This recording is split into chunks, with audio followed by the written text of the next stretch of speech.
Chers compatriotes, la RDC a besoin d'être sauvée.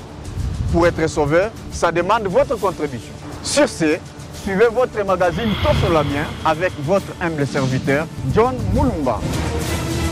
Dans cet espace, nakoyamba bai politique nyonso, bai ya société civile, pe ba o nyonso bazali kosala musala malamu pona kotombo l'école. Nayango, Bolanda Miso, chaque lundi, mercredi et vendredi à 12h30 en direct sur Antenne A, la chaîne des références.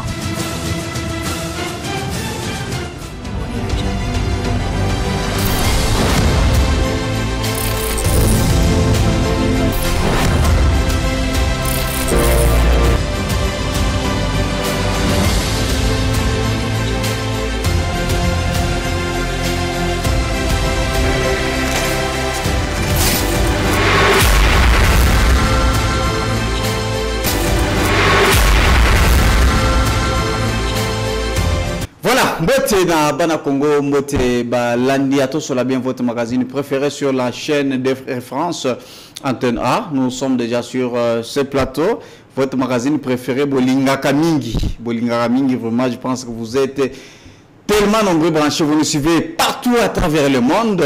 Donc, sur ce plateau, les lots, tout Kolobela dossier. Etali province ya Chopo. Nous avons tous suivi ensemble le Lengue Banguna ya Congo to ba M23 na AFC ya Kone nanga bazali koviser lelo province ya Chopo qu'on a plus précisément la ville à Kisangani. Donc bazali kolobake non, ils doivent passer pour être bakende ko attaquer yango. Nous avons suivi ensemble le Lengue mwana ya Yoweri Museveni o yazali okola coordonnateur et tout commandant ya IPDF alobi bango ba ko empêcher jamais passage à M23 pour être bakende Kisangani puisque ceux qui aux en Nord Kivu pour kende Chopo tu dois passer par Ituri. Alors bango bazali coopérer na espace à Ituri balobi na Ituri biso to ko empêcher bango te bakoleka puisque ezali mission na biso te.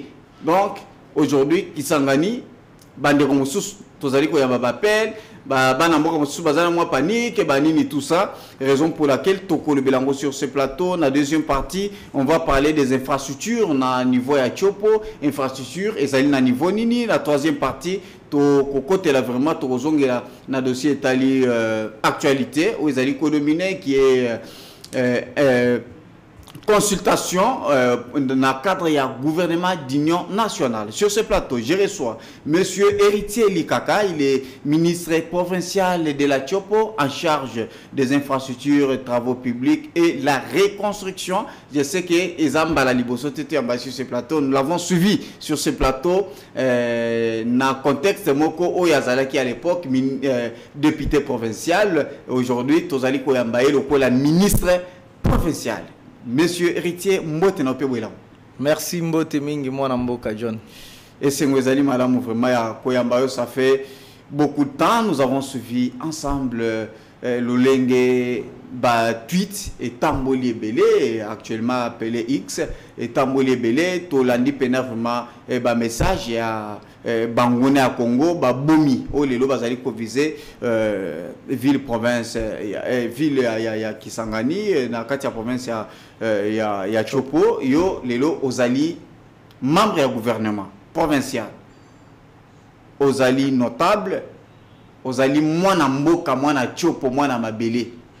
Dites-nous comment vous avez reçu d'abord ce message. Merci, merci beaucoup, chers journalistes, de m'avoir accordé encore une fois la parole na plateau Kitoko Oyo. Merci. Bana mboka nyoso ya Congo, je dirais même planète mokili mobimba balanda rabino, pe balanda rabiso ba oyo tozalaka na itando pona kolobelela mboka. Na royebisa na yo boye pe na bana nyoso ya Congo, c'est que nous devons savoir que la guerre est en forme mingi. Guerre est une guerre diplomatique. Oyo biso nyoso tozali komona mokonzi ya mboka excellence Félix Antoine Tshisekedi Tshilombo oyo azali kobunda yango sur tous les plans. Oyo tozali komona guerre ezali pe guerre médiatique.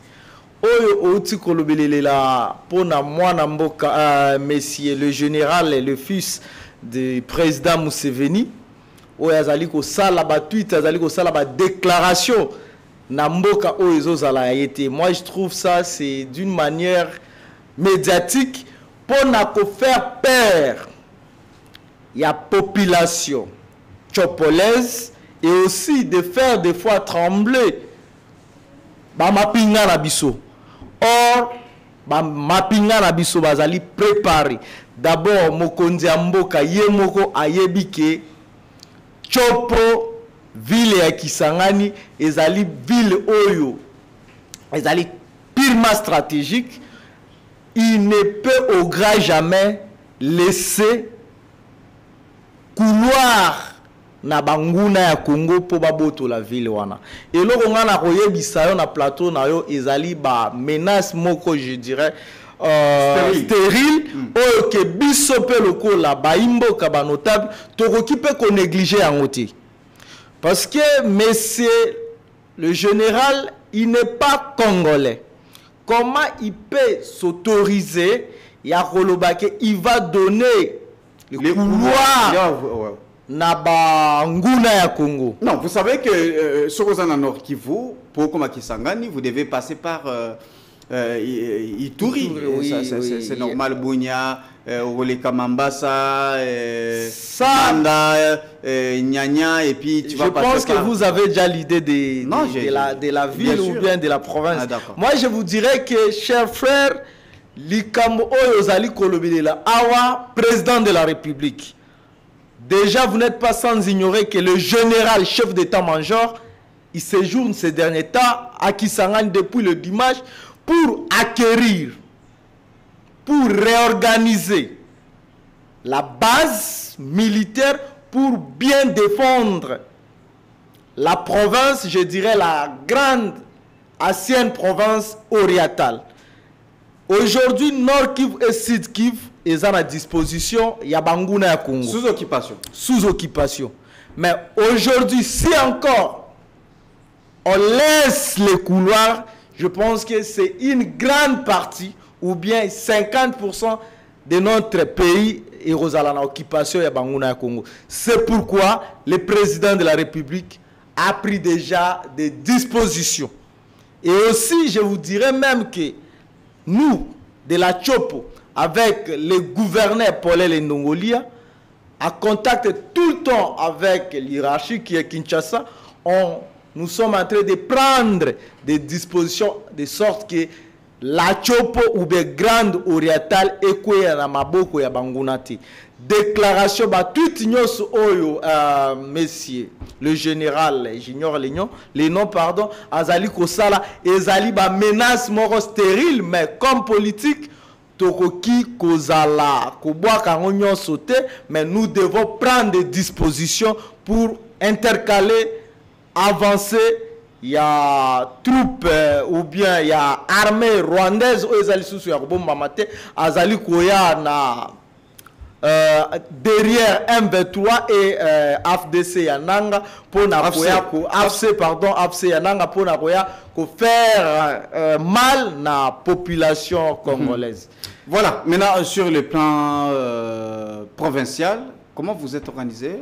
Soit vous savez que ce sont des questions sécuritaires qui ne doivent pas être dévoilées aux médias. Mais déjà, il y a déjà certaines dispositions qui sont prises. Mais déjà, je vous dirais que d'abord, depuis ça fait plus de 3 mois, président de la République à Lasaki, SOS, na mwana nyoso ya mboka ya Congo, koluka kozoba disposition. Nous, personnellement, moi, attaqué Moimboka ya province ya Chopo, déjà, na mbela ya mokonzi ya mboka, pona ko sensibiliser ba jeune, ok?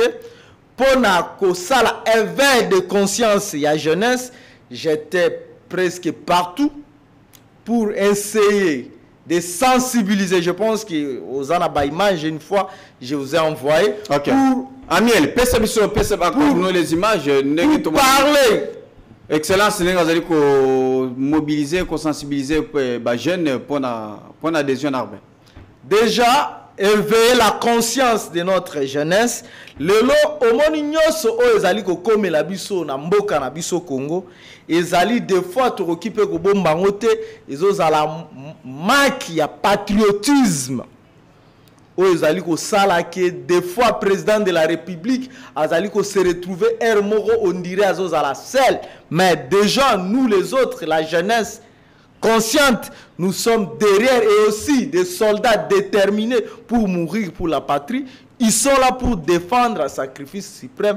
Mboka na biso olobaki par rapport ya ba stratégie nini na niveau provincial oyo to zali kozwa stratégie à mon côté et koki kozwama na niveau provincial tant que OK vous n'êtes pas en contact avec Kinshasa qui est... Mais Jules Banza, il est déjà sur place. Je vous dirais il est là, c'est lui les chefs d'état-major général. Je vous dirais qu'au niveau de la province, à travers notre gouverneur qui est le représentant, le répondant direct du chef de l'État, au niveau de la province, il y a des dispositions. Il y a la jeunesse, ba jeune ya chopo bazali soulevé. Le wazalendo. Bazali soulevé pour na ko barrer la route et tous nos territoires bazali mobilisés, que ce soit les députés provinciaux, les ministres provinciaux, les notables sont là pour mobiliser les jeunes. Et tous les jeunes, vous voyez ces derniers temps, il y avait plusieurs notables de la République, des fois même de la province, bakitaki pour na koyebisa na ba jeunes que Chopo ezali province oyo ezali centre pona ko komambala moko na mboka ya Kinshasa na capitale na biso ya Kinshasa. C'est pourquoi au niveau de la province, le gouverneur avec son gouvernement, il y a des dispositions déjà avec Kinshasa pour sensibiliser, aussi barrer la route. Il y a des mécanismes où ezali mis à place, on ne peut pas tout étaler au niveau de la télé pour réserver aussi na banguna ya mboka baye bate pour na kokota na ko détourner aux à la préparer. Mais je vous rassure que la jeunesse de la Chopo sont déterminés à jamais pour défendre sacrifice suprême province ya Chopo. Et surtout nos FARDC aussi sont là au niveau de nos frontières pour défendre que banguna ya Congo bakota te pona ko neatir province nabiso attaque boye monsieur le général, le fils de Museveni est en train de dire de n'importe quoi. Oh, des fois yemoro azoye ba conséquences te o kiko koma pe pona mboka na bango. Voilà, maintenant j'aimerais qu'Amiel, tu nous as oublié, nous avons besoin des images. Il y a monsieur Héritier Likaka, ministre provincial de la Chopo, en charge des infrastructures, travaux publics et la reconstruction. À ton niveau, qu'est-ce que tu as fait exactement en tant que notable? Déjà, j'avais sensibilisé d'abord sur place dans la ville de Kisangani, précisément dans la commune de Mangobo, mobiliser la jeunesse, discuter avec les jeunes, que la Kisaba jeune, le bien fondé, il y a que défendre l'intégrité Nabiso. Et aussi, j'étais bien réussi par la jeunesse, et moi aussi comme jeune, bah jeune est belé, il y a commune, il y a Mangobo, Bazalaki, pemi balé misatu, bah yokaki mbela. Oyo biso to releaki kaka mbela ya mokonzi ya mboka pona ko défendre patrie. Oyo mokonzi ya mboka lobaki ke lelo biso na Congo, biso mingi ba jeune, si nous n'arrivions pas à bien préparer aujourd'hui notre pays, je vous dis franchement, les jours à venir, tokozala ba marche à pied na bamboka mususu. C'est pourquoi bana ya Mangobo bayaki massivement na suka ki pe wana te attaque Eli ya territoire ya Isangi na kitaki de différentes localités pour na ko sensibiliser ba jeunes. C'est pourquoi ça fait aujourd'hui c'était le mercredi passé, si je m'abuse pas, Il y a une semaine. Il y a une semaine.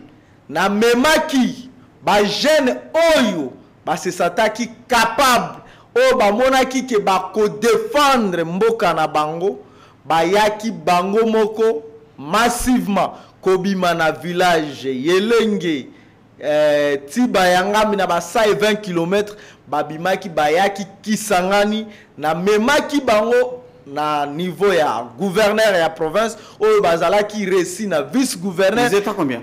Et normalement, le nombre c'était à 46 le mercredi là. Et après, il y avait encore 3 autres. Oh, Baba Kisamaki, en totalité, Bazalaki le les volontaires. Les volontaires. Pour la rebonde de l'amboka. Déjà, il y avait 49.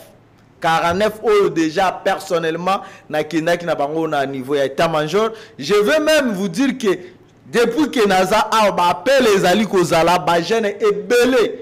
Bazo zela bozongi na ngala mboka ya Kisangani pona koyali susu ko kota na molongo ya ba FARDC na biso pona kobundola mboka. Je pense que dans les jours à venir, je vais encore vous balancer les images comment on a que ba jeune ya Chop, ba jeune ya Congo bazali déterminé pona ko défendre ekolo na bango.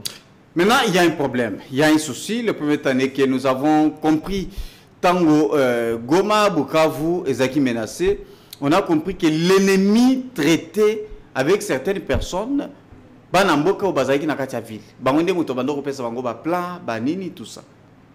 Je pense que vous devez beaucoup tirer attention parce que l'ennemi peut toujours utiliser banaki sangani ba pesa bango ba plan pour être baïba kokota. Je pense qu'il y a eu des dispositions à ce niveau-là. C'est pourquoi moi na mboka wana ndenga na yaka ko intervenir pour na amour ya patrie. Lelo toyebi ba province mingi o mi balé déjà ekwei ezali te ke nanga na ba Rwanda na ye bazali makasi non ezali na ba imboka mi balé misatu o bazali ko trahir nde yango lelo batu wana bazali ko occuper ba province ou be ba territoire o bazali ko occuper wana mais ngana koyebisa na biso lelo boye biso ba jeune.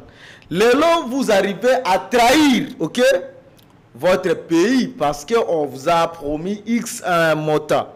Je vous dirais que Moutou Oyo a trahi Saka, Yebara ke Soukanae, Yeper Okufa Nakati, il y a trahison. Mais de notre côté, au niveau de la province, Grande Orienta, précisément de la Chopo, la province de la Chopo, Bajen Bazali éveillé. Parce que tout notable, il y a province, il y a Chopo, tozali na kolakisa na jeunesse que vous ne pouvez pas trahir votre province pour na ba promesse moko oyo ekozala pe réaliste lelo bande kona biso ya Nord Kivu, Sud Kivu tozali ko compatir na bango lelo bazali na kati ya boumbu oyo bazali ko boma bazali ko sala de n'importe quoi.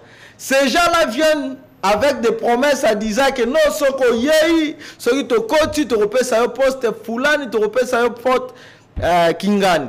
Or, ce qui va commis, bazali wana po nako, ça la de n'importe quoi, la population. Or, lelo ce qui a trahi, lelo nanga, oh, a trahir Congo, lelo bande konae, ba cousin, cousine, ba neveu, lelo pe bazali ko Sibir.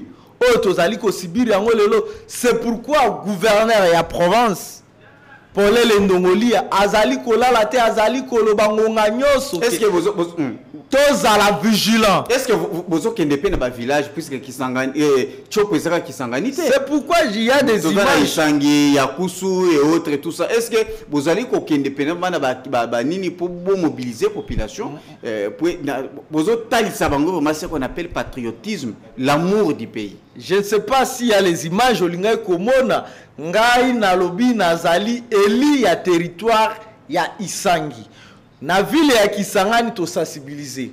Comment il faut peut-être quitter na terrain na territoire oyo ba pona kibiso na kita ki plusieurs fois pona kolakisa ba chef de localité, ba chef de groupement, ba chef de secteur même de jeunes pour leur dire que nous devons être prudents.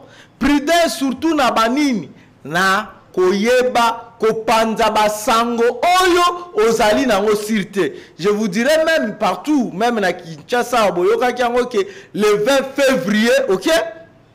Chopo ville Eksangani ekokweya. Bolanda kiango te, je pense que bolanda kiango. Tout ça parce que il y a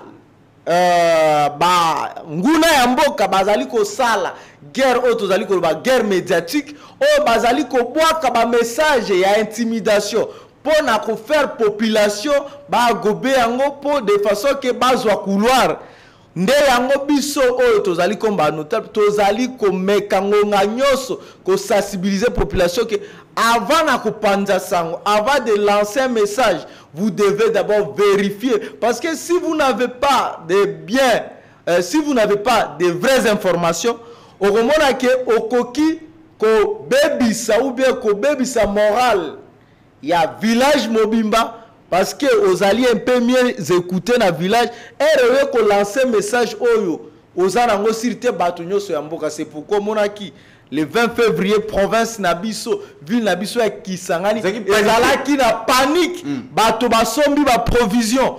Il y a même bana mususu ya classe bakenda kite mwana ya 5 ans azali ko lobaki na ke classe te parce que enseignant lobaki ke le 20 nanga akokota. Tout ça tozali ko bunda nango pona ko lakisa batu ke bitumba oyo mokonzi ya mboka azali ko bunda bitumba oyo congolais azali ko bunda ezali na ba niveau ebele na niveau ya médian pe bino oyo ba pandi sango bo mekape ko yeba ko filtrer ba message oyo bokoki ko panza yango oyo bokoki ko oyo na lokota ali face ko relé ye yango devant ba médian na bino parce que déjà ndenge ozali mieux suivi na niveau ya Congo na niveau ya monde message na yo moko kaka ekoki ko bebisa ko kimisa province mobimba juste un message na moko. C'est pourquoi nous les autres nous sommes chaque fois sur terrain pour essayer de faire voir à la population que il faut tous à la prudence na ba Android na biso na ba compte na biso Facebook WhatsApp nyoso yebani pona ko yeba puis besoin filtrer tina ba groupe WhatsApp. C'est ça. Ils sont partout, ils publient même des messages besoin ko tina ba compte ya bato. C'est ça, c'est ça. C'est pourquoi moi ces derniers temps j'ai eu l'initiative ya ko banda ko imprima ko suprimaka bato nyoso bazali ko annoncer to ko publier ka ba fausse information ono ya banguna. C'est ça, c'est ça le combat qu'aujourd'hui au niveau de la province de la Chopo, Tozali Kobunda Koyebisa Bajon, que non, vous devez être prudent. Aux message moko ba lokoti yango batuana bazali ko sala ba message parce que ils ont, nous savons, ces gens-là, ils ont des relations. Par exemple, Messenanga, il fut président de la CENI, il a des amis partout. Il a des amis partout. Athènes, sa famille même. Sa famille. Il y a même une dame. Grande orientale. Il y a une dame de la Chopo. Oh, Azali na Ekuna. Vous voyez, il y a une dame de la Chopo. Azalaki même candidate. Ozomona. Candidate, ok? Azalaki même candidate na ba élection ya nani, ya Sénat. Ya Sénat. Donc, la dame, elle est avec Nang aujourd'hui. La dame, elle a sa famille, elle a des relations partout. Vous comprenez? Toyebi ke banguna ya mboka, bazali déjà wana. C'est pourquoi nous attaquons les autorités au niveau de la province. Nous veillons sur des messages. S'il y a des messages qui aux autres pendant dans ma groupe, tozali mbalamoko oyazali chargé à communication ou bien il y a gouvernement provincial azali ko sala mbangu pona ko dématir yango de façon que population aya ko mema yango te pona ko panza yango. Le même jour le 20 là, le 20 février, OK. Le gouverneur atambola ki ville mobimba ya Kisangani. Boutouana mobimba pona kotana à Tongo ya le 20, le gouverneur avait lancé des messages pour faire voir à la population que bozala kimia glokozate balobaki le 20 yango eleki tozali Kisangani za bougé. C'est la même chose avec le général. Oane ezali ba message ya ko faire paniquer population. Vous travailler psychologie ya population. yango wana penda biso pe koyeba déjà makambo wana tozali kolala te tozali kolakisa jeunesse parce que tout ça bazo jouer na jeunesse lelo soki pe jeunesse aza prudente okomona ke makambo ekozala biso tozali na kati ya gouvernement attaque de jeunes tozolala te pona komeka chaque fois ko faire voir à la population surtout question ya recrutement ya ba jeunes on a $200, $300 pour bakota mouvement. Ce sont des choses où il faut botter les mélanges mouvement dès le début déjà pour installer déjà patriotisme na mitu ya jeune pour bakoti sa babilo qu'on a te bas CDT na pression ya ba mbongo amike pour na ko trahir pour na mboka na bilo moko. C'est ça. Au moni lelo 49 jeunes oyo baye bango moko volontairement oyo topesi ta bango sans frater c'est-à-dire ba jeune ya Tchopo bazali déterminé à jamais parce que vous n'êtes pas sans ignorer que la Tchopo a subi ba guerre ndenge na ndenge lelo oyo na province na biso ya Tchopo ba silisi atana no ko indemniser population te na guerre ya l'an 2000 des armées étrangères oyo babundaki na province na biso lelo yango oyo lisusu Uganda zali ko sala de dire de n'importe quoi pona kolia lisusu koluka kobundisa province na biso ya Tchopo nde lelo bana ya Tchopo balobi niet toko céder jamais. Oui, certainement il y a quelques brebis égarés oyo ke biso service ba jeune bazali ko détecter bango chaque jour pona koluka ko pesa accepter na banguna ya Congo baya lisusu ko kwesa province ou bien ville na biso ya Kisangani. Voilà, merci beaucoup. Je pense que le message est passé. Vous avez suivi Muto Azali Boso Nabiso Azali ministre provincial, M. Ritier Likaka, il est ministre provincial de la Tchopo. Kuna Tozali na ville à Kisangani. Donc il est ministre en charge des infrastructures, travaux publics et la reconstruction. C'est lui Azali notable. Vous avez suivi Bana Tchopo Tozali Kobe Nabino Matoi Bandero Nabiso. Congo Ezabiso. Congo Ezali Abiso. Bondi mate ki likolo $200, likolo $1000, $2000, ote kamboka po bo mabande kona yo, na intérêt ya bapaya ya batu mususu. Non. Vous devez, il faut botter l'élément. Je connais que bana mangobo, surtout bana mangobo kenda sango, quartier États-Unis, tu es bimino bien.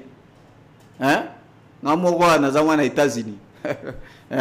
Je vous connais très bien. Nabi force nabino. Bosana bana ya Tchopo, bosana bana Makiso, Kabondo, komina Kisangani, donc bana Lubunga, donc bosana vraiment bino nyonso ensemble, botelema, peu importe tout ce qu'on peut vous proposer pour être beau trahir mboka nabino, en tout cas bosele angote.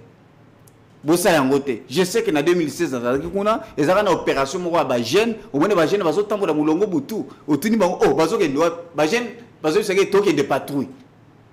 Non, j'aimerais que bozongi sa système wana. Il y a patrouille na Tchopo. Muto boko mo na suspect. Muto bino boyebité, ay ko s'installer na Tchopo. Bino ba chef ya quartier, bino ba bourgmestre. Na bandeko nyonso bazali na ba quartier bo informer directement bandeko bato bazali vraiment habilité tozali na ba souci télé les partout nous avons ba ministre na bino bango bazali sur place en tout cas faites passer le message pour être batala mutwana réellement azali nani tozolinga te que infiltration ekota excellence apparemment tu as moi je vais vous dire que ba jeune na biso ya province de la Tchopo précisément la ville de Kisangani, bazali déterminé à jamais. Na koyebisa yo que actuellement ba jeune bazali ko sala sécurité ya ville ya Kisangani koyoka na sangote. Bazali ko kanga.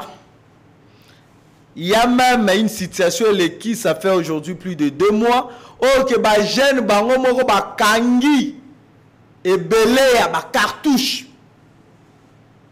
Oh, bah, ben, on est 0-0 et belé. Les gens là, bah, proposer, bah, jeunes, mbongo, 100 000, 200 000, 300 000, bah, mati même jusqu'à 5 millions de francs. les jeunes ont dit niet, ti lelo biloko wana ekangema. Ba jeune ya biso ya province ya Chopo précisément à ville ya Kisangani, bazali ko kanga ba mituka o bazali ko mona suspend. Ce ba moni que tel o to mona na te bazali ko dénoncer. Ici moi je veux juste lancer un message na ba service na biso et surtout FARDC na biso. Bazala wana pona ko sunga mokonzi ya mboka. Parce que je sais que pour les jeunes ya Chopo, bazali déterminé à jamais avec le gouverneur Paul Ndongolia, balobi soki kokufa to kokufa na Chopo. Parce qu'il y a d'autres personnes qui au bazali koloba déjà que gouverneur Akimi, ba ministre Bakimi, une fois na yaki na voyage, ba musu ba or na yaki na mission officielle. Nazali kozonga mardi pona ko bundela pona ko zala sima na ba jeune sima ya gouverneur ya province o azali les symboles o azali les représentants directs ya chef de l'état pona ko zala sima na ye pona ko défendre province na biso que lobby kuna ezala na maboko ya banguna te. Voilà, merci beaucoup Mwana Mboka Héritier Likaka, ministre provincial de la Chopo en charge de l'infrastructure, travaux publics et la reconstruction. Voilà, maintenant parlons un peu de la construction, infrastructure au niveau de la Chopo. Vous êtes à quel niveau? Est-ce qu'il y a eu des travaux? Puisque récemment, difficile qui on a ébélé, tout le monde misala vraiment dengue et bandagi kotambola. Vous êtes à quel niveau pour le moment? Merci. La Chopo, c'est une ville, jadis, on disait troisième ville, ok? À part Kinshasa, Lubumbashi, à part Kinshasa, Lubumbashi, c'était Kisangani. Okay. Mais aujourd'hui, le président de la République, Fatih Beto, azali ko redoré image ya Chopo na ba infrastructure. Oyo ke ngamoro attaque ministre des infrastructures nazali ko témoigner biso que lelo avec ba travaux ezali ko salima na province ya Chopo.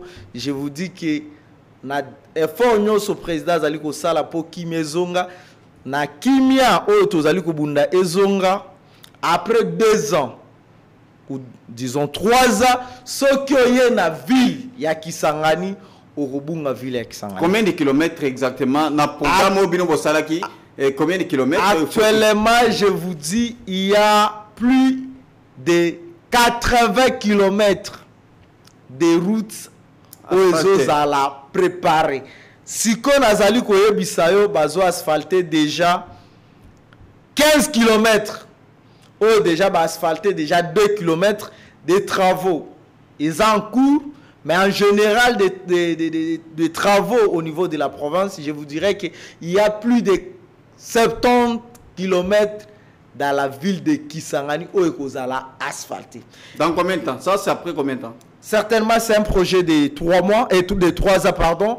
De 3 ans. 70 km. 70 km. Okay. Il y a 2 sociétés où ils ont déjà en pied d'œuvre. Il y a la société Safrimex. Oh, déjà peu bozali komonae sur terrain awa. Il y a aussi la société Mogabao. Oh, bazali ko sala mosala pona ko réaliser ou bien ko accomplir vision ya chef de l'état pona modernisation ya ville na biso ya Kisangani ezonga lisusu 3e ville ndenge ezalaki. Déjà, na royebisayo, na roinvité yo, mukolo mususu, même dans les années à venir, pour oya yo moko, oyo kana théorité, oya ko mona misala, oya zali ko salema na province na biso ya Chopo. Et moi aussi, en tant que ministre, parce que vous savez que les travaux même, Moussala, misala zali ko salema, président de la République, des fois les autorités, bazali ko pesa makoki. Ok, pour misala et salim. Mais moi, aujourd'hui, en tant que ministre des ITPR, j'ai trouvé qu'il y a des fois des faiblesses qui se passent dans le suivi, dans l'exécution, il y a pas de travail. Bongo Zobima. Bongo, il n'y a pas de suivi. Bah, suivi ezozala, mais légèreté ezozala peine à suivi moussous. Moi, je vous parle et je suis ministre des ITPR, mais ingénieur de mon état, je vous dirais que dans notre province de la Chopo, il y avait des fois, moi, légèreté, et ça, les manas, certaines entreprises, pour que les misala ezala dans les jours à venir, que misala ezala robib. J'étais là au moulin pour dire à toutes ces entreprises-là, la Chopo, ici, le président de la République, qui est en train de financer à travers le ministre des Finances, et je le salue à ça, l'excellence Doudou Famba, oyo azali ko tardete soki misala esale ezali ko sale mapona ko bimisa mbongo. Nous sommes là pour surveiller, ok, faire des suivis à tout moment pour que lobby ezalate mosala esalemi après 2 ans, après 3 ans, tout le monde a banzela moko et banako kufa. Maintenant, misala c'est le gouvernement national, Ndemutazali ko financer. Est-ce que yo, en tant que chef de terrain, bazana mabele na yo, infrastructure, il y a Kisangani, yo Ndemutazali ko gérer yango. Est-ce que Ozali na droit il y a ko superviser pe misalango pour tala si réellement bato bazali ko sala misala ndenge sengeli. C'est moi les maîtres d'œuvre. Voilà. Alors, dites-nous, parlez-nous de Kisangani aujourd'hui. Est-ce que misala bazali ko sala misala vraiment na ndenge sengeli to eza misala moko boye bakotie la biso goudron batie ba la Kisangani d'abord la province c'est le maître d'ouvrage. Voilà. Batie goudron 2 ans, 3 ans plus tard et c'est fini. Maboulé bani ko fungwa ndenge tozali ko mona ngo to mona ona Kinshasa. Na assurer population na biso ya province de la Chopo qui tant que nous sommes là, province ya Chopo et kozwa ba ouvrage moko oyoke et kozwa et ko respecter ba norme na. Une route asphaltée, ce n'est pas une route qu'on peut construire aujourd'hui après 2 ans, une année au bandaromona ba trou ndenge bolobela ba déformation. Non. Nzela otobengi ngo chaussée souple. Sa durée de vie ezozala de 15 à 20 ans. Mais ce n'est pas le cas na ba travaux mingi tozali komona na mboka na biso. Ba travaux wana ezali na ba diverses raisons ezosala ke lelo batongi nzela na par exemple en 2025, en 2027 tobandi komona ba dégradation na nzela ezozala na ba raison ebele. Raison ya liboso pour que nzela ekufa mbangu ezali d'abord mai. Soki mai ezali bien canalisé te. Soki kaka mai ezali bien canalisé te, je vous dis qu'on s'attendrait que nzela ekosala 3, 5 à 10 à 20 ans. D'abord, la première des choses, nous devons bien canaliser nos monakase que nous appelons des caniveaux. Ba caniveau on appelle ekoki ezala bien entretenu, ezala tout le temps curé pour que mai ezwanzela nango. Na construction, mai bakangela ka nzela te bakréela ka nzela. S'il n'y a pas de canalisation pour na banzela na biso, nde ozali komona lelo batongi nzela après 2 ans, après 3 ans, nzela ekufi. Nzela ndenge ezali wana nzela ezali na ba couche oyo batongaka na nzela. D'abord la première couche oyo ezali censé ya kobanda nango na construction ya nzela ezali oyo tobengi couche de fondation. Avec cette couche-là, si cette couche n'est pas bien traitée, ok, vous allez voir que ata oye na couche ya mibale tobengi couche de base, vous allez voir que oyo koya na couche ya suka tobengi couche de roulement nzela ekozala ya koumela te. D'abord la première raison ya kokufa ya nzela ezali problème ya ba canalisation. S'il n'y a pas de canalisation oyo dia batie yango pona ko apêcher mai ekota na balabala te nzela ekoumela te. Et de deux, exécution. Na moment ya exécution, soki ba étape nyonso ezalaki bien respecté. D'abord la première couche là on a le couche de fondation eza couche moko oyo il faut ezala bien respecter. Ceux qui basili ici couche wana mission de contrôle, OK, il faut akita kosala ba essai. Oyo tobengi yango essai de plaque pour na kotala ba déflexion ceux qui ezozala. Ceux qui ba déflexion ezali, il faut encore ko traiter wana. Ceux qui basili ici couche wana, OK, ceux qui basili ici ko traiter couche de fondation ba kokota siko na couche de base. Ceux qui paient couche de base ils allaient bien traiter, je vous dis, couche de roulement et cause à la lisusu n'avons pas problème te. Mais le lot au monde a que bah travaux mingi couche de fondation ils ont là des fois respecté te essai ils ont ça le matin. C'est pourquoi nous au niveau de la province nous sommes très vigilants. D'abord sur les constructions des caniveaux, ils doivent respecter les normes, les prescrits des cahiers de charges. OK, il faut pas respecter yango pour maille et le kana balabala te pour ceux qui kaka maille et le kina balabala. Je vous dis attendez les ton amindenge nini au fil du temps chaque fois ceux qui trafiquent ezo sale mabanje zali koleka yebaka kake place maille et stagner et telemi wanande trou ekubanda. Donc il y a liboso d'abord pour la durabilité anzela ezali d'abord nano ba canalisation ezala bien travail et de débat respecter ba couche wana ou couche tolobi couche de fondation et de base et enfin couche de roulement ba essaie ezala ko sale mangonga nyoso pona kotala wapi faiblesse ezali po ba luka ko traiter yango. C'est pourquoi nous au niveau de la province nous sommes en train OK de voir que chance au autosi à travers excellence président de la République ou azali kolala te pour na travailler pour la province na biso ezonga to koluka to loupé occasion na te. Okay. Nous sommes derrière les entreprises, c'est bien parce que ces entreprises là nous sommes en très bonne collaboration ou que ceux qui to pesi ba envie na biso to pesi ba remarque bazo sala effort que pour na ko améliorer. Ça veut dire qualité. Que ba théorie nyon so pesi awa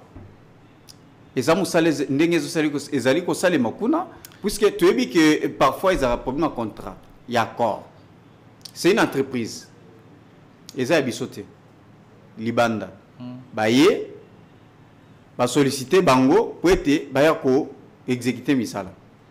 Il y a toujours des contrats. Tout le monde a les lois chinois, parce que les biso babilo comme boyawa, il y a courte durée. Ce que botuni ba c'est que non, parce que musala en fonction il y a contrat au bango ba signer na gouvernement. En fonction en bongo ba pesi bango. Non. Ce que lobby tongela ngainda ku boye bango ba solo défi ba c'est que te ndako il faut au moins peut-être $50,000. Ba bi 50,000 les ebele, moi 15,000 yango botonga. Ba ko tonga na bango. Ba ko ça ils vont faire le travail. Mais quel travail?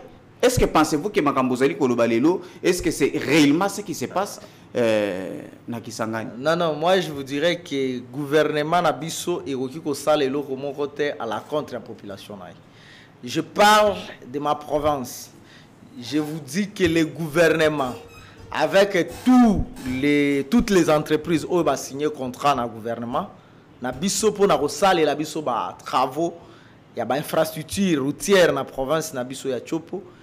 Ils ont des moyens conséquents pour nakosala mosala ya qualité. Balobi, la confiance n'exclut pas le contrôle. De notre côté, moi, en tant que ministre de tutelle, je suis là pour surveiller et surtout la qualité. C'est bien comme j'avais dit ici que Toza a parfaite collaboration avec l'entreprise. Vous voyez que toute œuvre humaine est une imperfection.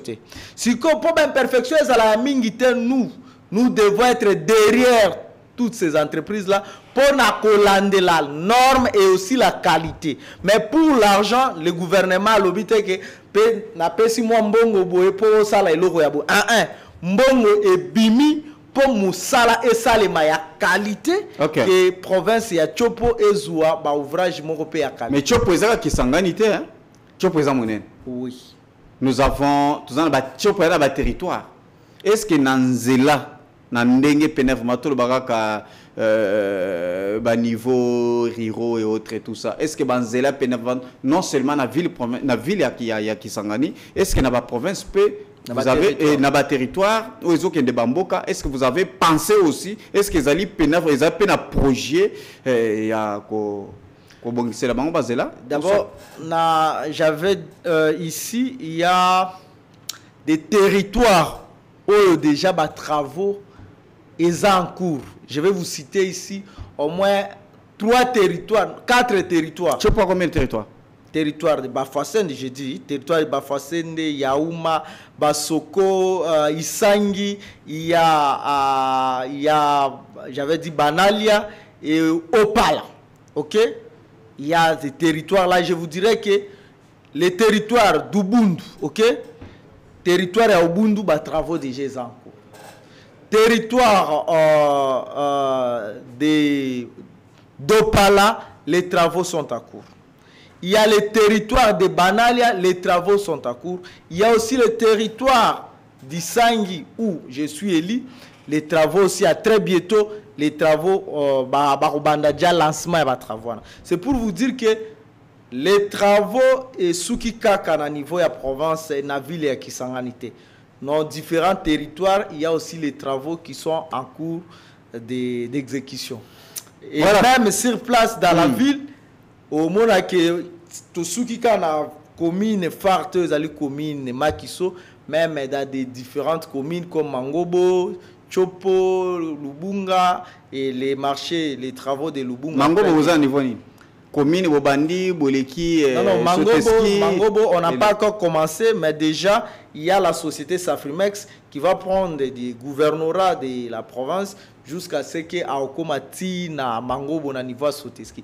Donc, pendant la province Nabiso ya Chopo, territoire Tamoko ezali oublié, ville peut sur place, il y a aucune commune où ezali oublié pour les travaux. Merci beaucoup. Je pense que vous avez suivi Bana Kisangani Bana Chopo, Congo Mobimba, vous nous suivez à travers le monde. Vous êtes en train de suivre M. Héritier Likaka, ministre provincial de la Chopo, en charge des infrastructures, travaux publics et la reconstruction. Voilà. Et j'aimerais que aussi la question est allée à l'actualité. C'est vrai que tu as réellement Chopo, mais tu peux avoir 5 minutes pour nous commenter l'actualité qui concerne les consultations dans le cadre du gouvernement d'Union nationale qui ont commencé depuis le lundi. Comment vous avez trouvé d'abord cette initiative? Il y a créé ce qu'on appelle consultation où les lois allaient rejetées par un bloc d'opposition. Bon, écoute, c'est le président qui est le garant du bon fonctionnement. Il y a des institutions qui sont cannabis. Si le président a monique lelo et bongi, il faut akutanis. Bana nyoso ya Congo, o balingi kimia na mboka, eza eloko ya mabete. Eza eloko ya mabete parce que moi je dis chaque fois dans la vie, selon ma conception des choses, selon ma conviction, la communication est à la base de beaucoup de choses. Communication ezali pe ba consultation. Ndenge tozali ko sala. So ki président monique non pona récite, pour un changement, pour un développement de cannabis, il faut consulter des différentes couches. Il y a Imboka et Zali Mabete. Mais l'essentiel, le président Azali ko visé et le komoko Oyotozali ko senga biso nyoso pain. Pain ezala, kumia ezala na kati na mboka na biso. Na ngalo kola moi politique. Ce que moi je veux juste dire par rapport à la consultation, je veux juste dire que pas cannabis. Okay. Les Congolais qui ont l'amour de ce pays, ils doivent travailler et donner au chef de l'État des éléments clairs pour que demain, à travers le gouvernement et l'Union nationale, et à kobota fruit moko ya unité et fruit ya pain parce que après deuxième guerre mondiale ils ont la guerre oyote et bomi bateau et belé na mokili loko la guerre na biso ya RDC. C'est pourquoi c'est que moi je vais juste chuter avec ça que Congolais toyeba que il n'y a pas d'autre pays et qu'il y a une solution à Congo, changement à Congo, ce qui biso moko ba Congolais. Nous devons d'abord privilégier l'unité. Nous devons d'abord privilégier l'intérêt général. Parce que s'il n'y a pas l'unité, vous allez voir que même le gouvernement Oyebimi, Okomona Kenami Koleasima, Bamususu Bakobima, pour créer Babiloko Oyekozala à la contre, Netinanga Sali pour le développement en Bokanabis. Voilà, en tout cas, ça n'est fini pour aujourd'hui. Juste votre dernier mot, pour aller là, 30 secondes, on finit déjà. Bon, dernier mot nanga ezali pour na koyebisa population na biso ya Tchopo, tous à la calme, tous à la derrière président de la République, tous soutenir président de la République pour na ko veiller sur la sécurité en mboka na biso, ko défendre mboka na biso jusqu'à ce que kimia ezonga na mboka na biso Congo mobimba. Voilà, ça n'est fini pour la première partie à l'émission Nabino pour na Lelo Mukolo ya vendredi, Toyamba Kimwana Mboka héritier Likaka, ministre provincial de la Tchopo en charge des infrastructures, travaux publics et la reconstruction. Vous l'avez très bien suivi, Lolenge vraiment Magnoli Makambu vraiment Lolenge Zali, ba effort Bazali Kosala et puis na ba demande tout à Sali vraiment pour na bana Tchopo Bazala Kimia en tout cas et le Zali na Yangote. En tout cas, bon l'andabiso vraiment la deuxième partie avec notre invité qui avec vous beaucoup vraiment dissipé en tout cas tout ce qui est na ndeko héritier en tout cas tout coûte en avant la deuxième partie. Chers compatriotes, le RDC a besoin d'être sauvé. Pour être sauvé, ça demande votre contribution. Sur ce, suivez votre magazine Tout sur la mienne avec votre humble serviteur John Mulumba. Dans cet espace, nakoyamba bayi politique nyonso, bayi société civile, pe ba o nyonso bazali kosala musala malamu pona kotombo l'école.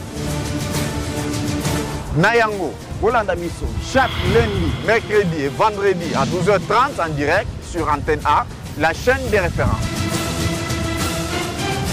Tozongi vraiment lisusu na kati ya deuxième partie ya émission na bino bolingaka mingi comme dernier bisaki bino vraiment na émission Liboso qui était na deuxième partie to kolobela pene vraiment to koyamba mutu musu sur ce plateau oyo bo ko découvrir bientôt avec lui. Nous allons continuer avec la question étali consultation oyo ezali kosali mana cadre toujours ya gouvernement d'union nationale offre ezali rejeté par l'opposition. On se pose des questions et que ça les mandengini ni soki opposition a joué par na katia gouvernement OT, ça sera comment?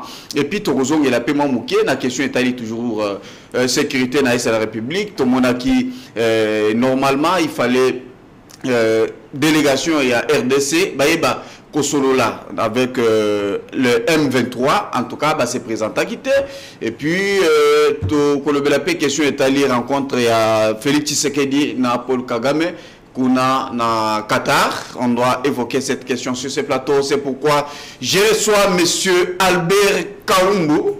Il est cadre de la société civile, entre temps il est aussi écrivain. Il a écrit beaucoup de livres. C'est un écrivain, il a beaucoup publié, livre belé, Torotanga quand même quelques livres, notamment l'effet saillant d'élection présidentielle alternative en RDC. On a des livres publiés en 2019. Il a aussi publié l'état de la recherche scientifique en 1984. En plus, il a aussi publié la politique salariale en 1982. Il a aussi publié l'étude critique de l'édition scientifique en Afrique en 1998.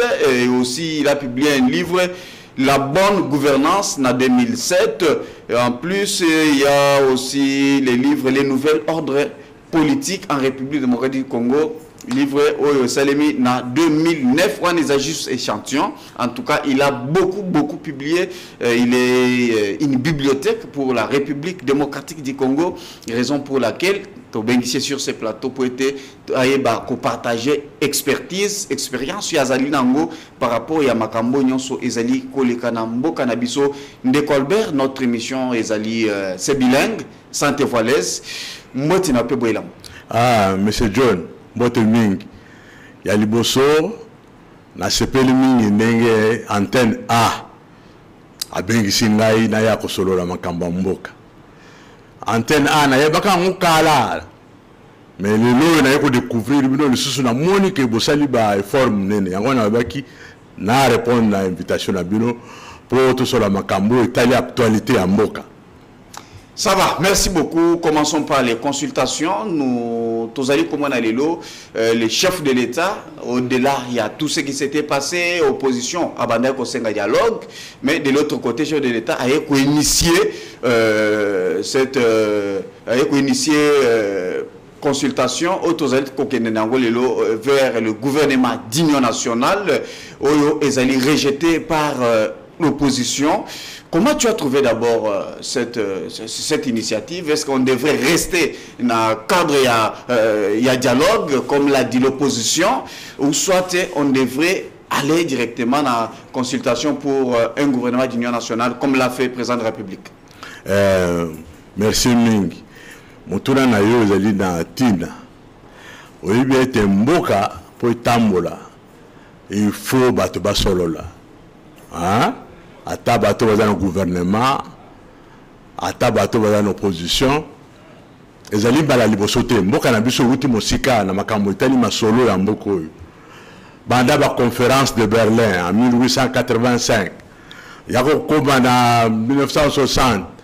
Ba conférence à Coquilletteville, il y a l'Ovanium, il y a Tananarive, il y a ba conférence nationale souveraine, il y a la concertation nationale, tout musika, ba bilekumbiso wana ezalaka toujours bileko oyo ba politicien ba fandak, société civile, na ba association, ba kofanda ba sololi ba tali likambolini oyo bakoko bonza po tokende liboso masolo yo tata mukonzi a koti nango yenda zali initiateur makambwana et biso toza ko sepela nango na ndenge ete bana mboka ba fande sika moko ba solola ba yebisana mabena malamu wana ezali longwa ya munene. Là on devrait passer par le dialogue, cohésion nationale. Ni kolonio so yo ndeko nanga journaliste masolo ezala kaka ezala ba parti politique obi kimboka na biso yali na 450 tribus tozala ba 950 partis politiques ba regroupement politique ni kolonio so ezala kaka masolo ya privé ezali privé masolo ya l'état ezali pe masolo à l'état pouvoir akoke ko bengisa batu ba fa na mesa ba solo la. Donc à chaque étape de la vie, il y a toujours des rencontres. Puisque l'opposition voulait que ça soit dans le cadre moko, il y a dialogue. Alors, il y a un bon dialogue. Gouvernement. Puisque vous voulez que d'abord maladie ni nezali koboma lelo batu. Ça c'est selon Martin Fayulu na este qui m'exate exactement qu'est-ce qui se passe. Si quoi hier amemi bango mbalamoko na gouvernement direct. Et pourtant l'opposition voulait que vendre d'abord. Je te pose ces questions puisque aux alliés acteurs, il y a société civile, en plus aux alliés scientifiques. Oui, que tout est qui n'a pas ponami. Autant il mukanda na komwana na makambo wa fait ça ya makambo ta élection alternative. OK. Avant élection en salama. Ba tu va fanda ki na mesa, ba solo la ki. Tango to sali ma ponami. O ba gagner ki élection ana. Bafandi la pouvoir ni colonio so wana yaka baza ko solola bato ya régime za na pouvoir na bato ya opposition elle a toujours ndenge wana mukolo moko ekotikana ko lobate ke banda lelo masolo la toujours il y a ce qu'on appelle négociation officielle il y a ce qu'on appelle rencontre secrète nous so wana yaka poko luka kimia na katamboka opposition ba couper ça peut y avoir une proposition là bas bon biso to moni boy bino gouvernement boza ko kamba boy bobo sa boy gouvernement pa ko labo bino boza ko labo moni makambo za ko leka wate biso za le gouvernement to moni nde to na pachi boye to za ki ba moyen boye to za ki ba moyen bo ma solo wana ezali ba solo oyo ba solo laka à chaque étape de la vie. Généralement dans le monde, il n'y a que les dialogues. Partout dans le monde. Awa zo solo na yo ba grande puissance. Vous savez solo là pour le makambutali Russie na Ukraine. Hein? Donc partout dans le monde, il y a toujours une négociation. C'est question de mettre un peu de l'eau dans son vin. Hein? Oui, après, nous tous avons moyen. Hein? Ce qui peut me moniquer, mbeba ezali boye bisi tala boye. Il peut encore que na la ndako abia no bande ko balobaki na ngai andenga ya solo to bongisa boye na boye. Le pays n'a pas commencé aujourd'hui. Le pays a commencé depuis 1885. Même à l'époque, à l'épaule de Wana. L'épaule de Wana, il a toujours négocié. Dans la grande puissance de l'époque, le quoi la France, le quoi la Portugal, Angleterre, hein? Toujours, Espagne, Mboka la Busso, Mboka où il y a consensus, hein? Pour reconnaître l'État indépendant du Congo. Mboka à l'épaule 2. Finalement, Belgique a joué. Il y a toujours une négociation. Hein? Finalement, table ronde à Bruxelles. Hein? Congolais, Kendagikuna, Sololi Makambo indépendance. Toujours indépendance. Toujours premier gouvernement. Toujours combat la période. Quand Makamba Bitouma à l'Est, là-bas, il y a toujours eu des problèmes. Mobutu Tango a eu au pouvoir. Quand Makamba Est, Wana. Yépe, à Salaki, à Tchakibia, unité nationale. Boye bamboka o baza kobera bakamanyola ça Mobutu asaka bitumba kuna ba wana ba général Mulamba Mulamba nini wakadima wala kobera homme de Bukavu bitumba est il y a toujours ni colonioso mais chaque fois il y a des négociations tant au commune à niveau il y a dialogue intercongolais bato ba fandi ngana zalaki na comme expert à société civile na dialogue intercongolais gouvernement congolais zalaki wana opposition RCD MLC tu fandi société civile tu fandi tu sali dialogue tu dégager d'accord tu le baloyo pouvoir il faut outa na élection tu y a la constitution il y a transition tu sali gouvernement il y a transition et puis tu sali première élection après la constitution tout ça l'élection tout d'abord tout ça il y a des référendums au moni bon tout comment l'étape il y a l'élection il y a Félix Antoine Tshisekedi Tshilombo il peut te premier à sali 2 ans parce que les 2 ans n'a battu à FCC parce que le musala mais bambeba mususu wana to kosa nakati wana te puisque za makamba pouvoir la kaka ndiri wana chikoyo makambo mususu ebimi kuna la est kuna ba rebelle tout ça Rwanda Uganda toujours makambo ne bandi les autres ça fait 30 ans que makambo la kuna la est mais mingi to fois la kaka to sololi to bongisi dialogue yomboni bataza ko serre mais là-bas 2015 ou 2016 il y avait aussi notre dialogue et puis dialogue wana ya Union africaine la cité Union africaine Kojo opposition taki yango avec 700 ou quelque chose résolution finalement tu au côté un dialogue mususu à Seko kuna premier ministre Badibanga abimikuna Shibanango Chibala ekobima on zaka négociation finalement batbaye koyokana to sali élection en 2018-2019 Félix Antoine Tshisekedi Tshilombo élu par la population Monisco na 2023 élection c'est la bagi susut bapoli Toponi Félix Antoine Tshisekedi Tshilombo comme président de la République. Mais l'avantage que nous avons toujours observé, l'observateur international de l'élection, il y a eu processus il y a élection d'Afrique australe. Puisque opposition boya qui va le bi wana ezalaki similaire que ça c'était pas ezalaka kande même yonde to fandi wana sur karatolo bon est-ce que banani baligi John mbi ba okumisa yo musu pe ba kofinga yo babi John wana azalaka nani mais fin de faire ba pe mo musala mende ngana moni nzela John wana so to shala ngboye to okende mo malamu hein. Opposition, c'est tout à fait normal. Bango va critiquer. Constituer petit bango ça va critiquer le régime politique. Hein? Mais parce que la proposition concrète, il y a qu'on va pour nabouiller tout ça la bouille, pour nabouiller tout ça la bouille. Hein? Le coup la bana ya tata moko, maman boko, le sangamo pour la unité nationale. Si ko bango bazobouiller, consultation et bandi, bango balobi, basali liboke na bango.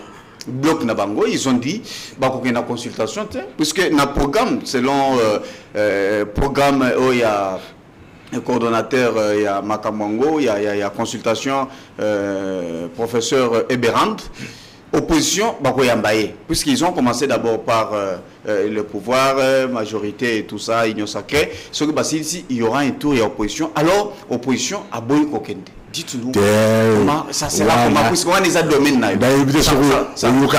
Opposition a beaucoup de temps. Opposition a fait ça quelques préalables. Au moins, comment c'est trop dire après si quelques préalables. N'attend la négociation. Au moins, par exemple, tant que bandi processus à Nairobi et comme un processus à Luanda, processus à Nairobi et ça concerné par groupe armé. Hein? Contre la République. Hein?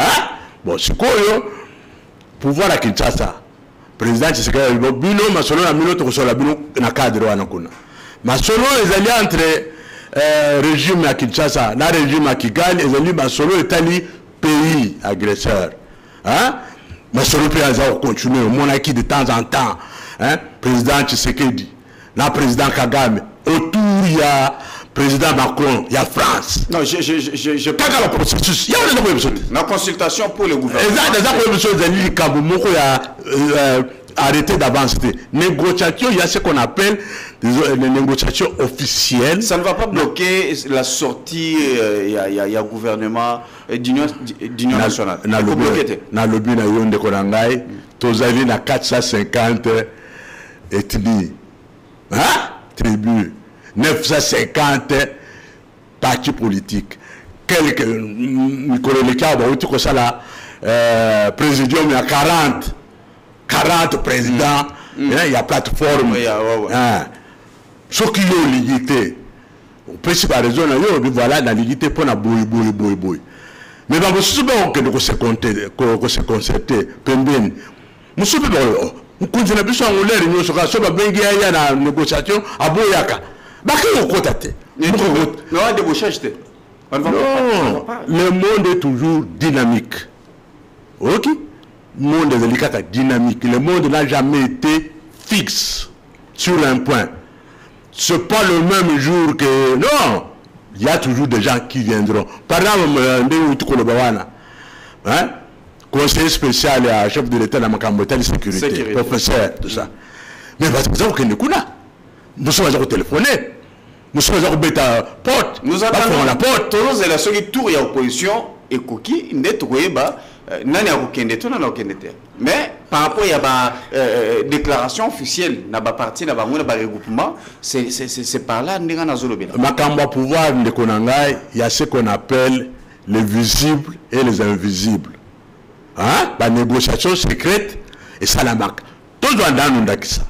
Tant que processus il y a Nairobi, il y a Luanda, et Téléma qui m'a moqué. Malamoko moto Qatar, dans le Wakuna. Hein? Nana Ibaki. Ah, ok.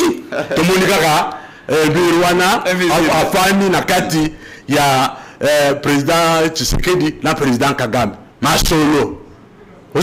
Donc il y a ce qu'on appelle des négociations officielles et des négociations en coulisses. Mingi rencontre en coulisses et simbaka mingi parce que bino ba pranzi sango so bo telemwana na ndenge oza kutuna ngawana mbona mutu ayoka soni azongisa mena mutu ayebi ye moko nzela muso aza kokota peso ko arate yango akoregretter parce que ça makamba pouvoir hein ça makamba pouvoir soko rate yango oza komona donc toza ko encourager batu nyonso bakende basolola hein mutu na mutu apesa ba préalable na ye apesa ba condition na ye so pe gouvernement atali ki ba préalable wana mususu eza ya malonga bakubungisa on va avancer yango ndo komona biso société civile tolingaka masolo wana salama hein cause la fanatique eza malamu te. Il faut toujours avoir l'esprit de dialogue, l'esprit de partage, de la paix et surtout Kimyande konangai bitumba eza malamu te batu mingi ba vivre bitumba te parce qu'il faut tala ba film mingi ya première guerre mondiale hein 14 à 18 utala ba bitumba 40 à 45 mona ndenge nini mokili lingalaki oya utala ba makambo na biso ya décolonisation ndenge nini ba armée ya libération et bundaka en Afrique batu bakufi mingi. Mais tu privilégié voie à négociation, voie à démocratie, c'est-à-dire surtout sali l'élection, tu poni mutu, tu peux ce mandat, tu peux tout le programme na ye. Ce qu'on a quitté, tu bilengeli pona mutu mususu, tu batu mususu. Il y a ceux qui demandent déjà la démission. Il y a Félix Tshisekedi pendant qu'il a de son deuxième mandat. La élection en 1965. Ba parti politique de la Ramig, hein? Kasavubu, le Mumba, tout ça, ba parti politique de la Ramig. Tout comme en 1965, tant au maréchal Mobutu, alors lui banda lelo parti politique nous soit na ekouf.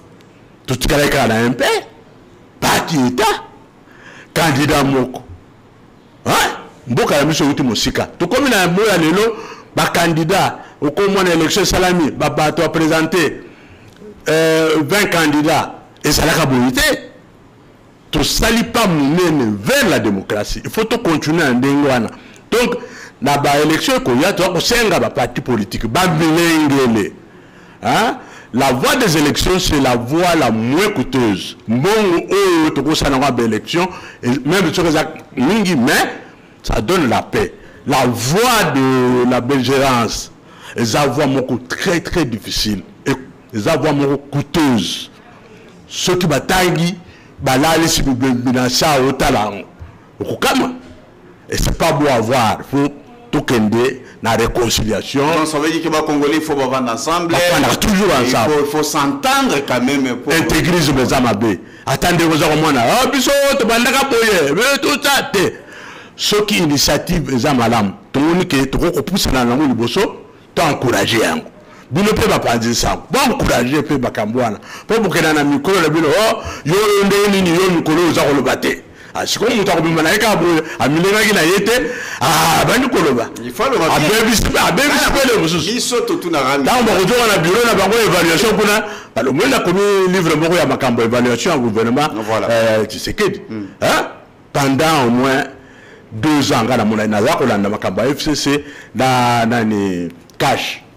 Hein? Tout musika donc tu fais des sikamoko ba initiative wana nyonso zambalam pourvu que to solo là di solo ya mboka ba négociation da ba parti da ba pays voisins tous les 9 pays voisins na uti ko yebiso likambo ya conférence de Berlin omoni tous les 9 voisins chaque voisin na biso azape na ambition biso pe doya na ambition to sala ndenge nini ya ko encadrer ya ko surveiller ba frontière na biso hein mikolo ba toza ko ma mingi sur makamba ba frontière sur la souveraineté ba toza ko ma mingi omoni to kaka lisolo ya 1885 wana yango eza continuer biso to yeba nini ko solo la chaque pays voisin ba intérêt ya chaque pays voisin ba ngo pe ba voisin ba yoka biso parce que lelo ya ba frontière na biso bikolo na biso eza mingi okuta bato ya ngambo oyo bazali pe ngambo oyo Ngamukuna, tout ça. Donc, nous sommes un pays. Tout ça. Balunda, au Congo central. Voilà. Donc, Bisso, République démocratique du Congo, tous alliés et Nations Unies. Dès que on y voilà. Bisso déjà à 450 étudiants. Vous savez comment il n'y a pas une étude au-dessus des autres, tout sangada, tout fan de Sikamoko, tout kende liboso. Mais là, quel type de gouvernement au Kokiko proposer les lots? Au Kokiko Tambu Sambo Kamalam, puisque nous avons une consultation pour un gouvernement d'union nationale. Au moins, nous avons beaucoup mis dans le bonne gouvernance. En tout cas, bonne gouvernance. Alors, gouvernement, en 2007. Gouvernement, il y a Malam, il faut bazwa bateau bazana bayeli bateau boanya au bazana expérience hein domaine na bango moko bafandisi yango simanango bale kaka na évaluation moi na komi beaucoup moko sur l'évaluation du gouvernement ba évaluaka chaque ministère hein ba évaluaka primature hein ba évaluaka Assemblée nationale, Bevaluaka, Sénat, Bevaluaka, Premier ministre, il y a un système on va commencer à évaluer. Et puis après chaque 3 mois, apparemment, et si là, il s'est rajouté. Il faut que nous fassions une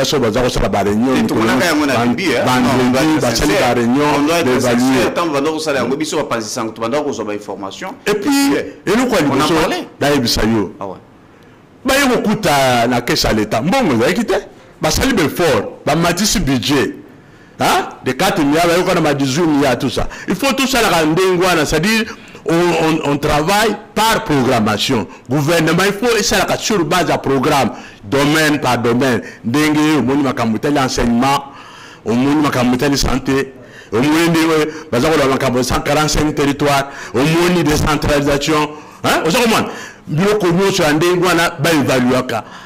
à chaque équipe, évaluer, to koyeba oyo les cas qui wana asala ki mwa malamu soko asali mwa mbeba batie mwa pembeni baluki moto malamu o azali na compétence parce que bato mosu baza wana tango azali nani aza kobeta tolo mais so bapesi ministère ndiko za musala ya diriger ministère eza musala munene abandi kotuna na bandela wapi hein abandi kuluka ba conseiller mususu ya malonga ba mususu pe ya lokuta hein après dans ce pays rien ne marche. Moi j'étais là, bazali incompétent. Donc il faut tout dire ba ministre ba basi na mibali ba na compétent. Il y a un souci tant aux alliés Bongo puisque nous sommes en train d'évoluer pour la question est le type du gouvernement au Congo et Kozanango pour ça gouvernement d'union nationale. Nous avons un problème aujourd'hui. Baye chaque au moins des bases chaque mutation a un cahier de charges. Voilà ce que moi je propose. Moi j'ai autant de députés. Surtout Biloko, où il y a des quotas. J'ai autant de députés, je dois avoir autant de ministères, je dois avoir autant peut-être de mandataires. Opposition à Koleka. Mais, choix, écoute, d'abord, il y a un président, il y a un regroupement, il y a un parti politique, il y a toujours 3 noms pour un poste et comme ça on a un pouvoir discrétionnaire chef de l'État peut-être nani à koki comme ça la boypoete ordonnance bima. Pensez-vous que le président du parti politique tout y a un regroupement politique par rapport il y a compétence néo-zali koloba tout basala kabablo wana en fonction il y a un népotisme pour de konangai azali l'influence ils appellent question de confiance au ceux qui a trahir ngai. Vous voyez que ce sont des choses parfois et ça rappelle que non ça peut-être bateau bazali na compétence pour basala musala pour le bien-être de la République. Na c'est pas le ming le kambo ya bateau ba ko na gouvernement wana oui na mboko to bana makambo bele moto mususu ba nommé par ordonnance présidentielle. Et comme vous avez prêté serment, balobi excellence Kingali tellement pour prêter serment aza komona lati hein oui bien na mboko. C'est pourquoi président de la République a la responsabilité monene ya koyeba nani oyo aza kota na gouvernement. Les pouvoirs sont c'est partagé. Yokate ye bazo il ba comme mukolo wana mettez-vous à la place du président de la République à sa signer ordonnance et commis tant on a présenter ministre a prêté serment ministre wana zalité batali premier ministre na kota en kombo na yawate batu nini vous comprenez donc parti politique bazali na devoir monene ya koyeba compétence ya bateau bango va proposer parce que la fête du gouvernement c'est la fête de la confiance. Vous ne pouvez pas travailler avec des gens que vous ne connaissez pas, ça c'est impossible. La émission par expérience, il y a des diasporas. Il faut toujours. Il y a des diasporas pour même les diasporas. On a qui n'a pas parti politique, mais soit aux années dans le Union sacrée, je ne vais pas citer le nom. Tout le monde a battu sous démission là. Pourquoi? Parce que baye koye battu sous aligné, on a liste. Il y a liste, il y a élection et bah toi on a bimi et puis bah beti bah cop bah sous bah côté bah bah ministère bah sous bah mandateur au moment où bah yebanate et l'autre mon côté mais Bazara qui peut-être quelque part, Azana Eliman Namboka, Azusala Makamonaye, il ne maîtrise pas le Congo et puis Baye. Le résultat. La diaspora, la diaspora, la compétence ezali. Tout le monde a un problème de ça, que sur la pension ministère, il faut que ça tout d'abord état de lieu il y a ministère wana. État de lieu, d'ailleurs on le voit bien, bateau musulman, masala musalate, bah il y a redécouvrir l'état, à sa commis, à sa prêter serment ici, avec redécouvrir, à yebi ministère wana malamute. Et même si on a yebi malam, le monde est dynamique, le monde n'est pas statique. Il faut qu'on se renseigne davantage. Qu'on fasse ça va conseiller au bazali na boanya, va conseiller au bazali na makanisia ko peso makanisia malam. On va conseiller mususu ba comme ko bundisa yo. C'est pourquoi les affaires du gouvernement doivent être traitées sérieusement parce que chaque vendredi on va faire la réunion wana. Conseil des ministres. Conseil des ministres. Il faut montrer ba koloba en public. Il faut y appeler ma camarade pour les années. Mais là, j'étais. Il y a bout de presse, copie que tout ça, il y a un na okuna. Akoma kuna, azana obisoto benaka na langage de bilomoko. Aza na desk localité, azana desk provincialité, desk nationalité, desk continentalité, desk internationalité. Il y a bibika kabula lobby, bani wazo.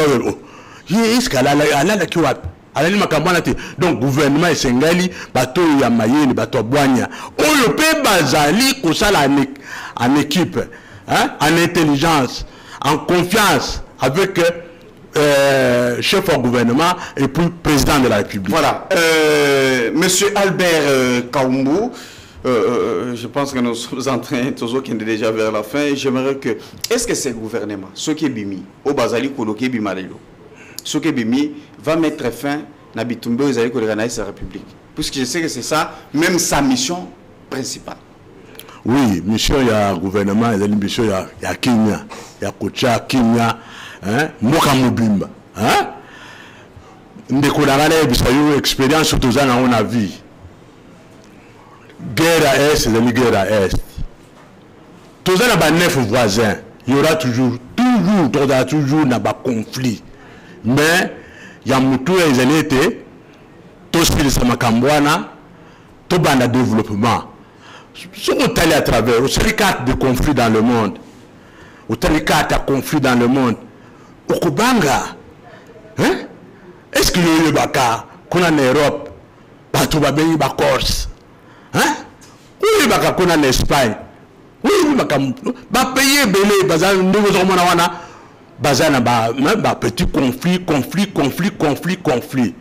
Mais il y a biso to lukato sayango na kimia to kende liboso. Et ça va se faire comment? J'aimerais que vous à la pragmatique et que ça les mandengeni. Gouvernement aussi s'habitue mandengeni. Je pense que vous en mutamayele peut s'habituer moins schéma puisque et bela ba livre et surtout qu'il y a livre na ya suka otio comme en 2009 et qui a dit que les nouvelles ordres politiques en République du Congo, il y a aussi bonne gouvernance. Comment Félix Tshisekedi a reçu la ndengeni et gouvernement na et ko travailler ndengeni pour mettre fin na bitumba autoza on a Rwanda lelo na Est République. J'aimerais que ça la pragmatique. Au moni makambo ya lokuta eza mabe. Ngai awa naza expert militaire te. Naza expert militaire te. Naza moto ya société civile. Mais na mayele nga na monaka. OK. Hein? Masolo eza malamu. Déjà tant on va annoncer ce processus à Luanda, hein?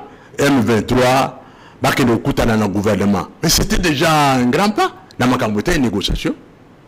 C'était un grand pas. Il faut encourager l'initiative que bakutana. Et puis le gouvernement congolais a allé en face de plusieurs rébellions. Peut-être que vous voyez bakamote. Hein, de konangai. Talakat y a un conflit en RDC. Ou t'as la rébellion, nombre de rébellion. Vous allez comprendre. Le gouvernement congolais a devoir à mener pour discuter de la rébellion pour bakiti samandoki. Hein? Bandima, tofanda isikamoko, basa la gouvernement, hein? Tokende liboso. Tant il y a autant de l'examen na makambo tel ba conflit, développement ezako kita. Vous savez comment banzela ezako beba. Bana classe bakotanga te, bato bakojwa kisite, bato vous savez comment tant aux Européens dans makambo tel ba conflit ya ndengo ya conflit armé, to consacrer en mingi na makambo tel développement. Vous savez comment ça développement pendant que Mboka est attaqué, Mboka est en guerre. Est-ce que nous avons dit que le président Félix Antoine Tshisekedi Tshilombo, le président Kagame, bah ok donc écoute na Doha na Qatar. Tu veux dire? Et suite à ça puisque Bakutani déjà c'est déjà beaucoup dans Makambotali puisqu'il y avait na Makambotali négociation ceux qui battent bandini déjà kokutana ne puisque kopesa na mbote. C'est un grand pas qu'il ne faut pas minimiser. Tout le qui le président Félix Antoine Tshisekedi Tshilombo a Kenda qui le Angola. Il est le lobby a Kenda en Angola parce que le président Lorenzo ya Angola. Hein? Donc, il y a ce qu'on appelle la diplomatie officielle. Angola a rejeté. N'a jamais rejeté. Ma tablette. Non. Jamais les réseaux sociaux, hein, l'Angola n'a jamais dit que voilà, non. Président Angola actuellement président de l'Union africaine. L'Union africaine a une négociation entre conflit na katikati ya pays africains. Au contraire, tant encouragé. Bakutanaka, basolola makambwana de façon que tout ce sabitumba, tout fan de Sikamoko, hein, total à les oui que la République démocratique du Congo est un pays d'avenir, ça au centre de l'Afrique, hein, et qu'on pèse impulsion pour le développement de l'Afrique, hein. Sur le tableau Congo, amibo yemoko parce que la République démocratique du Congo a zali na manso, au moins, minéraux stratégiques, tout ça au Congo. Il y a un bagité. Pendant tout ça, autant en classe, tout à une école primaire, secondaire, tout ça, l'université. Est-ce que vous avez autant en macamboutel coltan? Est-ce que vous voyez que nous causons la cuivre, les gens ont diamant, les minéraux stratégiques, ils ont là. Moka la biso, Zamboka ou ils ont na maboko, yanzambe, na bakoko. Bakoko na biso, bazako sunga biso, pour tous à la lumière, hein, tous solo là, tous kende liboso. Gouvernement ou ekobima, sans doute, et que vous avez toujours un gouvernement d'union nationale. Bah oui, bah au côté, ah, Romanaka, bah poninga été, hein, ah c'est la paix moi tout. Tout ça pour encourager les partis politiques, bah bilingue pour la belle élection en 2028. Tout ça c'est le mieux, Romanaka na mokoyo, bah j'ai le mingo le la bino. Pour ce côté le Parlement, beaucoup de gouvernement, beaucoup de l'entreprise publique. Les années 50, beaucoup de basé sur l'unité, beaucoup de jeunes, beaucoup de Samakam, tout le monde liboso, l'élection en 2028, tout continuer. Comme ça, Mboka évolue. On est toujours à Sima, parce que tout ça est déjà pas mené. Tout le processus, il y a l'élection, tout continue dans le processus de l'élection. Ma bako za raté nanzela mais to kobongisa to kende liboso. Voilà, je pense que tout commis presque Nasuka. Qu'est-ce que vous proposez?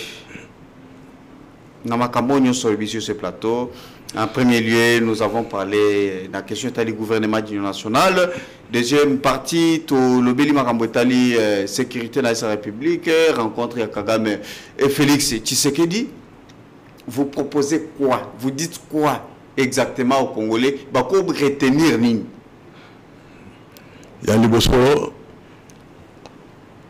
Congolais qui ont une mission mounene. Il y a développer la République démocratique du Congo. Ils ont mboka mounene, mboka malamu. Et tout le monde. Hein?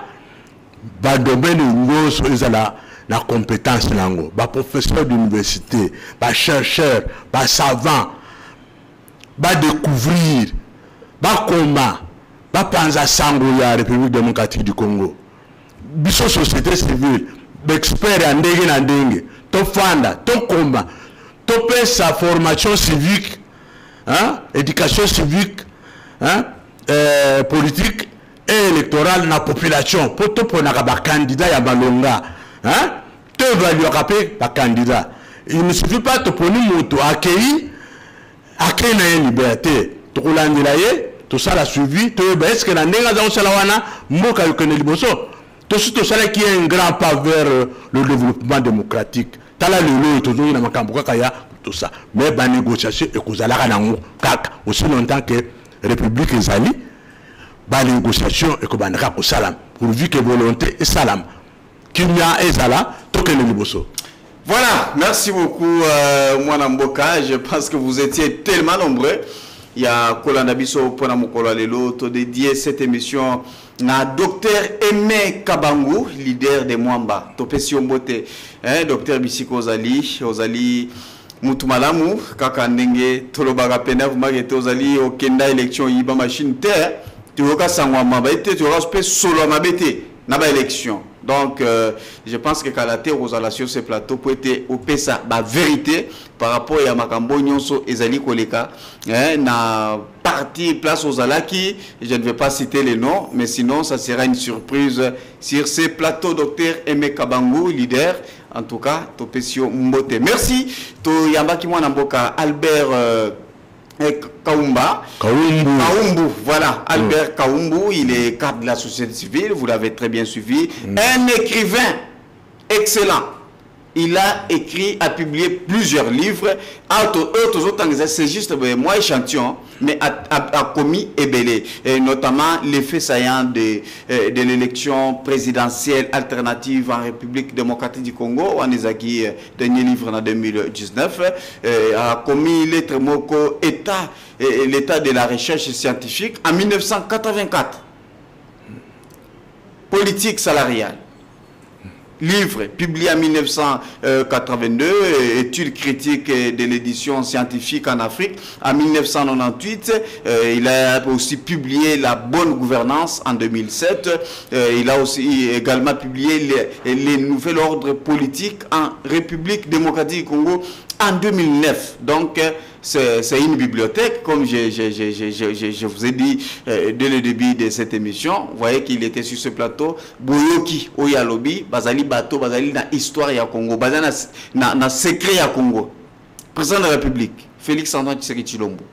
Ozana posa ya Bato bakoki kosungayo na babilo komoko boye.